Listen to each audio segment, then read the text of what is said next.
আসসালামু আলাইকুম প্রিয় দর্শক মণ্ডলী, আশা করি আল্লাহর রহমতে সকলে ভালো আছেন। ও দিয়ে ছেলেদের নাম রাখতে অনেকেই পছন্দ করেন। আল্লাহর ৯৯টি নামের মধ্যে ও দিয়ে নাম আছে, সেক্ষেত্রে এই অক্ষর দিয়ে ছেলে বাবুর জন্য নামগুলি নিশ্চিন্তে রাখা যেতে পারে, কোনো সন্দেহ নেই। আপনাদের অবশ্যই জানা উচিত যে কোনো নাম রাখার আগে সে নামটি সম্বন্ধে ভালোভাবে জানকারি রাখতে হয়, কারণ মানুষের নাম এমন একটি গুরুত্বপূর্ণ বিষয় যা জন্ম থেকে মৃত্যু পর্যন্ত রয়ে যায়। বর্তমানে আমরা অনেকেই বাবা মাকেই দেখেছি তাদের প্রিয় সন্তানের জন্য যে কোনো একটি নাম রেখে দেন। এটা একদমই উচিত নয়, কারণ নামের মধ্যে দিয়ে ব্যক্তির পরিচয় পাওয়া যায়। অর্থযুক্ত নাম না হলে সমাজে তার কোনো মূল্য নেই। আপনাদের বলে রাখি, পছন্দের নামটি নিজের সন্তানের জন্য রাখার আগে অবশ্যই একজন বিজ্ঞ হুজুরের বা ইমামের কাছ থেকে নামটি সম্বন্ধে জেনে রাখবেন, না হলে পরে আপনাকে সমস্যায় পড়তে হবে। তো চলুন আর বেশি কথা না বলে ভিডিওটি শুরু করা যাক।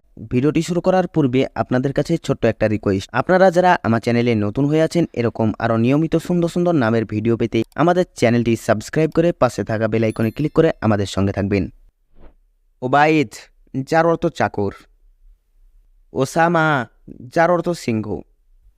ওসমান, যার অর্থ তুর্কি বা ফার্সি।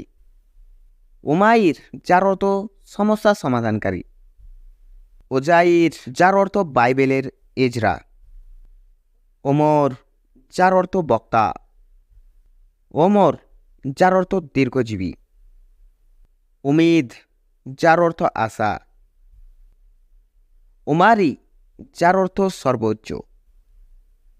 উনান, যার অর্থ বেদনা। ওমরান, যার অর্থ কঠিন। ও জাফর, যার অর্থ সিংহ। ওসামা, যার অর্থ সিংহ।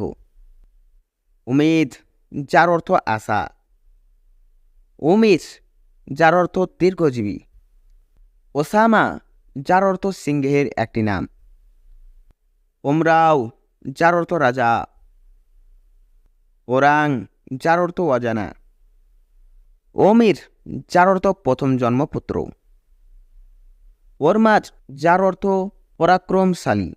ভিডিওটি যদি ভালো লেগে থাকে তো একটি লাইক করবেন এবং বন্ধুদের সঙ্গে বেশি বেশি শেয়ার করবেন। আর আমাদের চ্যানেলে যদি নতুন হয়ে থাকেন তো চ্যানেলটি সাবস্ক্রাইব করে পাশে থাকা বেল আইকনে ক্লিক করে আমাদের সঙ্গে থাকবেন। তো আজকে এই পর্যন্তই, সকলে ভালো থাকবেন, সুস্থ থাকবেন, আল্লাহ হাফিজ।